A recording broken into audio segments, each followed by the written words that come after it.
Hello, welcome to Life Talk for June 11th, 2019. I'm Mark Crutcher, and I'm joined by the usual suspects, of course. They're out on bond today. Thank goodness. Renee Hobbs, my assistant here at Life Dynamics, and my daughter everywhere, Sheila. Yes. Welcome back, Typhoid Mary. Well, thank you. Yes. Thank you. He was kind of out of pocket last week. I was. My throat's still a little Sore. Not 100%. I've been taking these cough drops here this morning. So And heaven forbid you go to the doctor to well, get I'm not better. going to the doctor, Sheila. Yeah. Do you know that when we adopted you, it had been over 20 years since I'd been to the doctor? I had to go then to get a physical, so the state of Texas said, we want to make sure we're giving you this kid if you're healthy. And it had been over 20 years, and I think I've only been once to the doctor since we've had you. But I don't understand what the fascination is with going to the doctor. You get well. Just to make sure you're healthy, everything's good. Yeah. Your body's doing the right things. Well, wait a minute, though. I'm worth more dead than alive to you. And to Tulane. That wouldn't be me. That'd be Tulane. No, it'd be That'd you be too. Sheila. It'd be you too. Anyway, and while I was in my absence, you guys did a great job. I thought you were Well, thank very you. good. That was the first time you'd actually run the whole show. And Right. So Yeah. You know, I guess I had a mental block at the very end with your saying, thank goodness Sheila remembered because I was, but once she reminded me, then yeah. I was able to go with it. And of course, Ernie, the frilled-necked Republican, He's was back. a consummate professional. Oh yeah, he sat in my spot. Oh, he did? He did. Yeah. He didn't participate a whole lot last week. Yeah. And then we posted a video of him earlier today getting ready for Live Talk with his Yeah. powder really? and I think stuff. there's a video, maybe, Yeah. possibly. Yeah. Yeah. Anyway, so he's a regular fixture now here on Live Talk, so we're going to keep him around. Yeah, he might even get a name tag, but we're not sure. We're thinking about We're getting him thinking about. since he's now kind of permanent. Yeah. Anyway, you guys had a couple of things you wanted to go over first, and then I'm going to talk here in a little bit about the situation down in Alabama. Yeah, absolutely. You want to go? Okay. So just an quick update. We talked about Justice Clarence Thomas and how he wrote the 20-page paper talking about abortion and eugenics. Well, a lot of abortion advocates were very angry at him, wanting him to retire and quit. And he told them, I am not going to retire. I am not quitting. You are not getting rid of me. Good for him. Yes. So- He's having fun doing this. Yeah. He's my favorite guy on the Supreme Court. Oh, Yeah. absolutely. Oh, yeah. He's Speak the truth. He's a spitfire, and good for him. You know, he is. we need to support him. Yes. And speaking of abortion advocates, there are many companies that are saying, oh, restrictions are bad, you know, blah, blah, blah, these abortion restrictions. Well, executives from more than 180 companies signed their name to a letter that appeared as a full-page ad on the New York Times saying that restricting abortion is bad for business. They said, quote, it threatens the health, independence, and economic stability of our employees and customers. Some of the companies that signed their name were Yelp, Tinder, which is ironic, you know, the dating app, of course, they would support it, HMM, Bloomberg, and MAC Cosmetics. There were also some companies that I had not even heard of. A lot of people haven't. It seems like those companies just wanted to get their name. To take free advertising and get their name out there.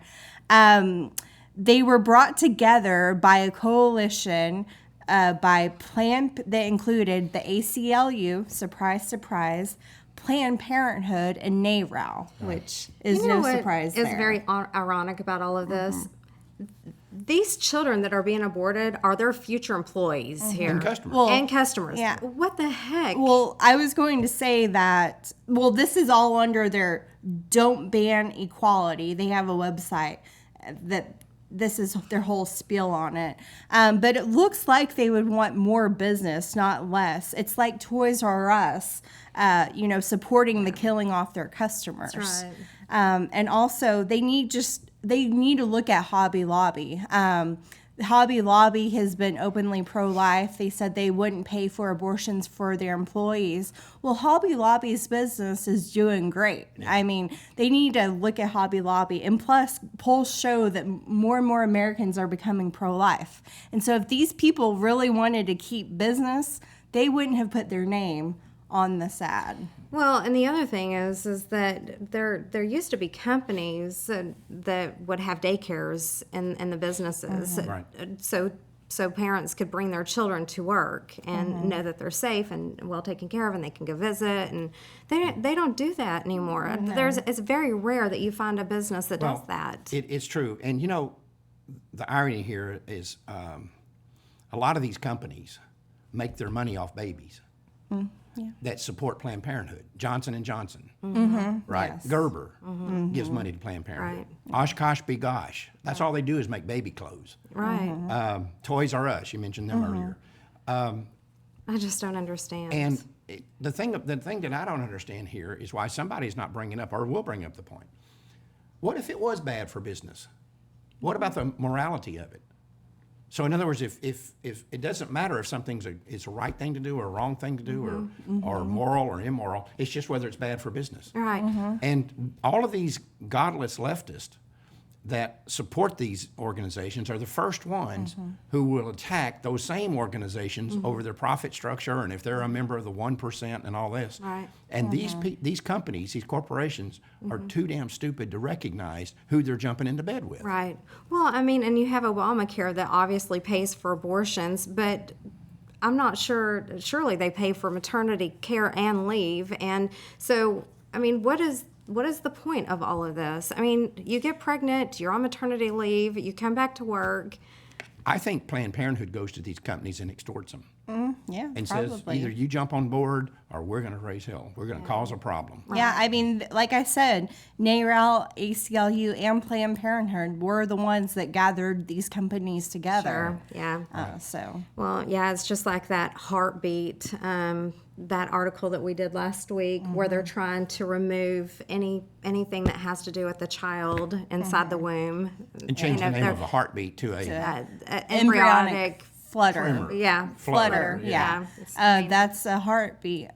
Yeah. I wonder if when somebody's rushed to the emergency room, if the ER doctor says, what is their flutter rate? Yeah, what is it doing here? Their adult flutter rate, not their heart rate. So right? ridiculous. It's asinine. But it's example of the verbal hijinks you have to go through, gymnastics you have to jump through in order to justify abortion. And that's a good point to bring up. And it's also good. I wanted to talk about our People of Choice website.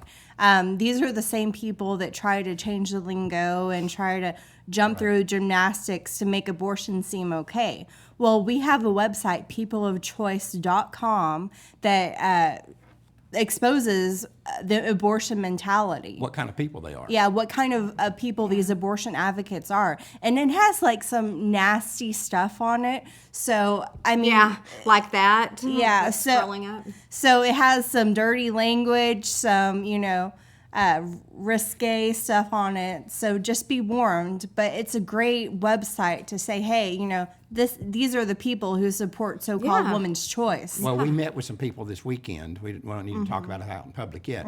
And they're pushing us to make a bigger deal out of the people of choice. And I think we should. Of course, And yeah. we're going to have to get people to recognize that they can't shoot the messenger. When we bring this information out there, don't get mad at us. This is who they are. Yeah. This is who these people are. And if you have anything that you'd like to share with us, send it our way. Like outrageous things, things that you just, oh my gosh. You look at it and you think, how can anybody do this? Yeah. Yeah. Right. It's just astonishing. And what I think is, how do these people think that people are going to take them seriously when they're out wearing vagina costumes outside D.C., outside, the Capitol, to try to raise awareness about abortion? when you have men dressed up in 6-foot vaginas. Yeah. Right? I mean, it's pretty weird. And that's pretty mild compared to some of the stuff. Yeah. Yeah. Go Well, ahead. You had a yeah, couple I things. do. I have a couple of things. Yeah, on May 24th, the governor of Missouri had signed into law the 8-week abortion heartbeat bill. And if you were to commit an abortion, do an abortion, it would be a Class B felony, and you could get 5 to 15 years in prison. The governor did not. There was only one last standing abortion clinic, and it was in Missouri. Right. And yesterday, who is he? The judge there, Michael Seltzer, decided to keep it open, despite that 74 women have been injured in this abortion clinic. Despite that, and that the state inspections have failed horribly. And so he said that it was not a pro-life issue, it was not a political issue, it was a standard of care issue, and that he did not want this abortion clinic to open until, this is Mike Parsons, the governor, he did not want it to open until they got all of that resolved. Well, here it is, it's open, and it will not be determined until June 21st if the fate of that You know, one thing abortion I'd like to ask this degenerate judge that did this. Let's say that you had a problem, you were injured or you were violently ill or something, and you knew that there was a local hospital that had 74 complaints lodged against it for injuring people or killing people or whatever it might be. Right. Would you want to be taken there? No, absolutely not. Absolutely not. And you know, it's a testament to this thing that I brought up years and years ago. All of these pro-abortion savages in our legislatures, Congress and in the state legislatures and so forth, that are so big on poor people having access to health care through Planned Parenthood, not one of those people goes to Planned Not Parenthood one. themselves or takes their Heavens, family no. to Planned Parenthood. No. This is only good enough for poor people. No. Yeah, that's it. And this judge said that he was going to keep it open for now until he decides. Yeah. The thing is, though, if you look at a lot of cities, whenever there's a restaurant that has violations, they close them down immediately for the public safety till they, can clean up and get their act together. Why isn't Missouri doing the same with this abortion clinic? Well, it's not just Missouri. Well, no, but I mean, The abortion mills have carved out a little section that they're not exposed to all this. You're talking about restaurants. Many, many years ago, this was before you were even born, there was a restaurant here in Denton that was visited by the health department, and they found some pretty egregious violations of the health codes. Yuck. They closed them down that second. Yeah. There were people eating in that restaurant that they said, no, y'all need to go. We're closing this place down. This is nasty.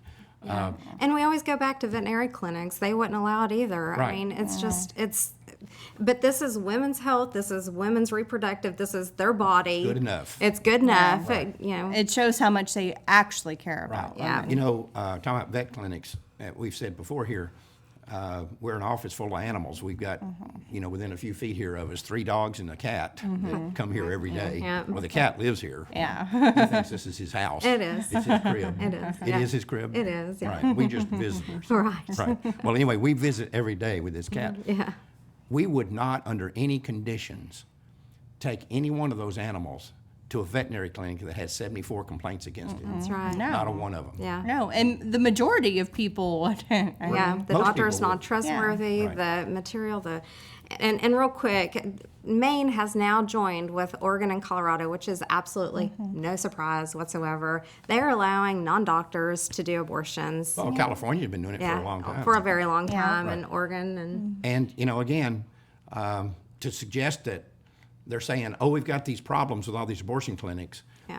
and 74 women are getting injured here, Yeah. but we're going to lower the standards even further. yeah, exactly. And their whole argument of we can't overturn Roe versus Wade because it would go back to back alley abortions. Well, back alley abortions are happening right now. Well, Yeah. I remember something that, we did the video Christi's Choice on Christi Style.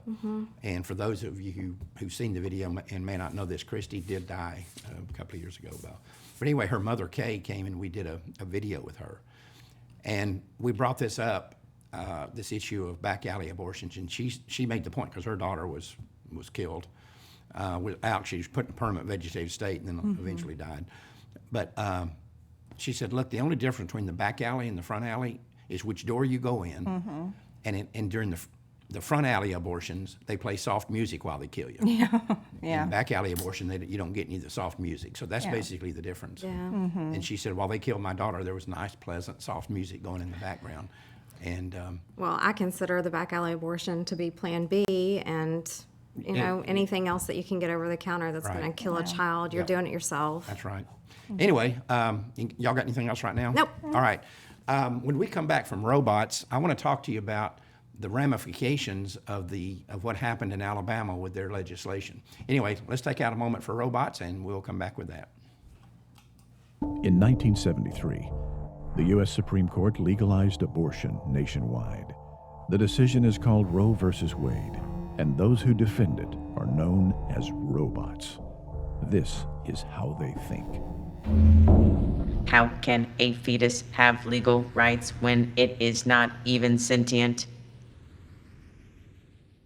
Stedman's Medical Dictionary says that someone is sentient if they are conscious, have a sense perception, and experience sensations or feelings. Now, if we're going to say that someone who does not meet that criteria has no right to life, then that would justify killing someone who's in a coma or in a vegetative state or under general anesthesia or simply unconscious. You may be even able to argue that someone is not sentient when they are asleep. As for the unborn, some researchers are now describing the womb as a baby's first classroom. Studies have shown that even in the earliest stages of pregnancy, unborn children react to outside stimuli, and that once born, they can even recognize music and voices they heard while still in the womb. It has also been shown that children whose parents talk to them in the womb develop far better language skills later in life. And some research suggests that children can even start to develop basic math skills before being born. The fact is, for the abortion lobby to claim that the unborn are not sentient is simply a lie. But even if it were true, that does not justify killing them. They are living human beings with the same right to life as every other living human being, and what other people think they are aware of or unaware of has no bearing on that. I also want to point out a bizarre irony that's at work here. When it comes to capital punishment, federal courts have ruled that criminals cannot be executed if they are comatose, or if their IQ falls below a certain point, or if for any other reason they are unable to comprehend the situation.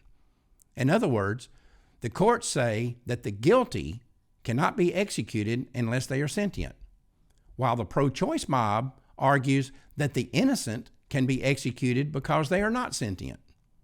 And I would love to hear some explanation for that breathtaking absence of logic. We're back. As we all know, and we've touched on here a couple of shows back, Alabama passed basically a total ban on abortion, and it's, of course, maybe headed to the Supreme Court if the court grants it a certiorari. Hopefully. Hopefully they will, but we don't know what the outcome of that will be. But a couple of things that have occurred as a result of that, I think whether this thing succeeds or not in the long haul, it's been very good for the pro-life movement. I'll make a historical analogy here. When we got into World War II, our first efforts were in Africa, and Allies went over there to chase Rommel around Africa. And the Americans kind of went into it with a little cocky attitude, everybody telling the British, y'all stand back, we'll show you how this is done, and we're going to march in here and take care of these Nazis and so forth. And they got slaughtered. And American soldiers literally in the deserts over there were stacked up like cordwood.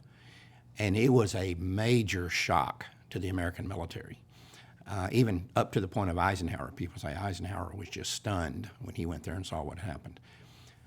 And as tragic as it was, in the long run, it was positive, because then they stood back and said, okay, we got to get to work. We got work to do.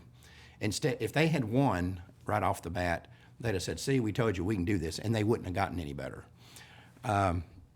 That's what's happened in Alabama to some degree, because what we have seen clearly is that our people are not ready for the ultimate battle.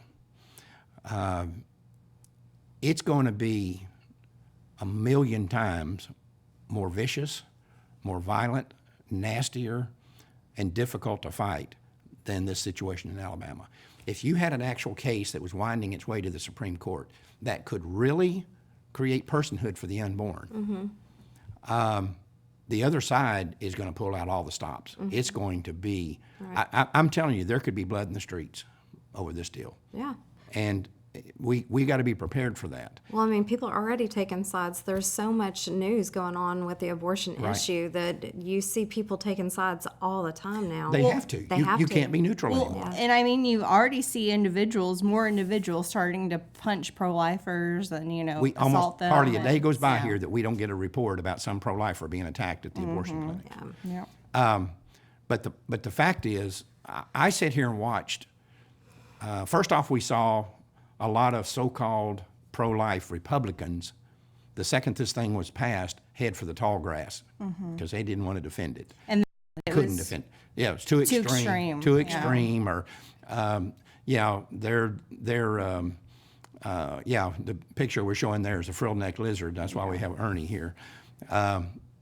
He makes all this like these Republicans, all this bluff and bluster when there's no threat. Yeah. But the second there's a threat, they're off. Yeah. And we've seen this with a bunch of guys. I mean, even a guy like Kevin McCarthy, who everybody thought was hardcore pro-life, and then he comes out and says, I think this goes a little bit too far. And Sean Hannity, which if you believe Sean Hannity was pro-life, you were fooling yourself. But, I mean, he comes out and says, this may be a bridge too far. Pat Robertson, I mean, I don't even know what to say about that. So we can't count on those people. The difference now is we know we can't. So we won't count on them in the future. Right. The other thing is we now know how vicious and nasty the pro-aborts are going to be. And we've got to do a better job, and you and I, the three of us, have talked about this here at Life Dynamics. I think the biggest challenge before us right now, when I say us, I mean the leadership of the pro-life movement, we've got to get our people better prepared. This Alabama situation has exposed that we were as unprepared for what we were going to face as what the American soldiers were when they went to Africa and in World War II. And this is a good thing, but it's only a good thing if we respond properly to it. Right. And we say and we are here at Life Dynamics. Whatever else happens, we're going to take this as an opportunity to say we have to do a better job of preparing our people for this battle because it's coming and it's going to be nasty and it's going to be a one-time deal. We're going to get one shot at this. This is a one bite of the apple situation. And we had better be prepared for this battle. Well, other organizations, I'm not going to call out any specific ones, but other organizations don't do a good job of making sure that people know what being pro-life truly is. Right. They Right. have their talking points, they have stuff that they put out there and people like it and share it. But at the end of the day, it's just talk. It's not. Well, We need you're the right. action, yeah. And, we saw, and again, I won't name the organization, but I was watching one night on Fox and they talking about the Alabama situation, and they had a spokesperson for a national pro-life organization that we know very well and have known forever and are good people. And they had this young lady on there, and she was very articulate and very bright and had obviously had some media training. The things that she was saying were unbelievable. Her defense of the pro-life position, I don't even think she really could define the pro-life position. No, and if she was up in a debate with any pro-abortion person, They clean her clock. even like any random college student who Right. thinks that they know everything, she would have lost. Yeah, I was about to say it's a good thing that she was on a conservative news. There was no pro-abort on And, there. yeah, and instead of like NBC or MSNBC or 'cause whatever. she would have gone with her tail tucked between her Yeah, legs. I came the next morning and told y'all about it. Yeah. And I mean, it was sad. I mean, she was being tossed softball issues that she could have knocked out of the park, and she didn't know. And I still say, and this is something, and we had a discussion yesterday, you and I, with Father Frank and Janet about this, and they totally agree, and we've had this discussion with other pro-life leaders. I haven't had it yet with someone that didn't agree it was true. We went to that meeting Saturday, you and I and Sarah, and we brought that up to this guy, and he said, we've seen the exact same Yeah. thing. Our people are not ready. And this situation in Alabama has exposed that, and we've got to do something about it. And we're going to do something about it. But thankfully, people are still standing up. Yeah. Like the college, Right. Well, for example. we've got some really good news that we may be able to bring out in the public not too far from now, about the college situation based on this meeting we had. Speaking of colleges, University of Alabama did something that I think is, who would have predicted that? Who could have predicted it? Tell people what it is. For those of you who don't know, there was a guy, I think his name is Culbertson, who was a big donor to the University of Alabama. And some time back, a few weeks ago, apparently, or months ago, he made a commitment of $26.2 million donation to the University of Alabama. And he had already made large donations in the past. Matter of fact, they had even named the University of Alabama Law School by his name. It was the Carlson Law School, or whatever his name is. Now he gives this $26 million to Alabama, or actually he committed to it, and he actually gave them 21 and a half of the 26. Right. The rest of it was coming. But he's going around telling people, don't buy products from Alabama, don't do business in Boycott. Alabama, don't send your kids to the Alabama universities, and basically boycott Alabama because of this pro-life bill that was passed. Yeah.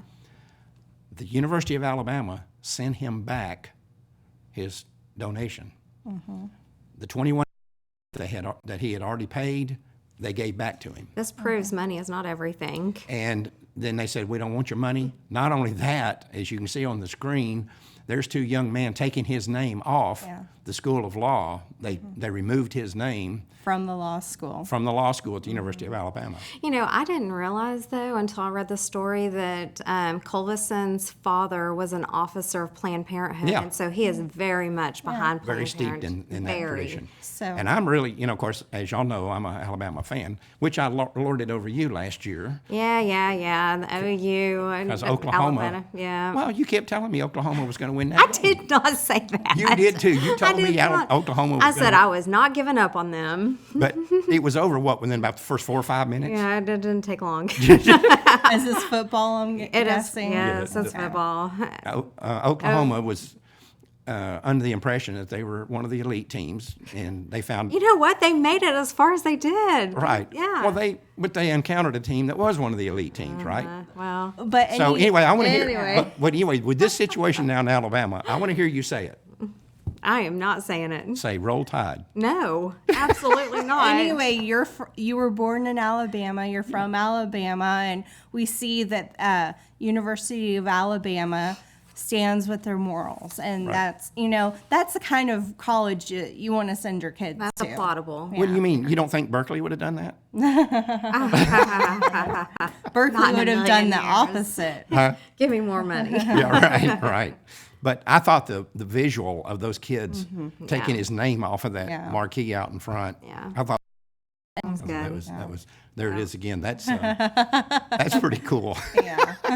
I mean, whoever. And they did it immediately. It didn't like Yeah. it took months. They did it Yeah. the next day. Or And something. how insulting is it to return 26 point whatever million back to the donor? Well, Culveson said they're not gonna shut him up. Good. Go give it to Berkeley then. Go give it to somebody that cares. Yeah, right. That's behind you. Right. At least Alabama didn't sell their morals. Yeah, and I can guarantee that the University of Alabama is going to get more support because they did that. Right. Well, Yeah. once they start whacking around on some of these lesser teams. Oh, Oklahoma. I hope they're playing Oklahoma. Go Sooners. Yeah, right. You're supposed to be saying roll tide. No, Anyway, y'all got anything else? nothing else. All right, that's all we got. Until next Tuesday, remember, Life Dynamics is not here to put up a good fight. We're here to win, because winning is how the killing stops. And again, roll tide.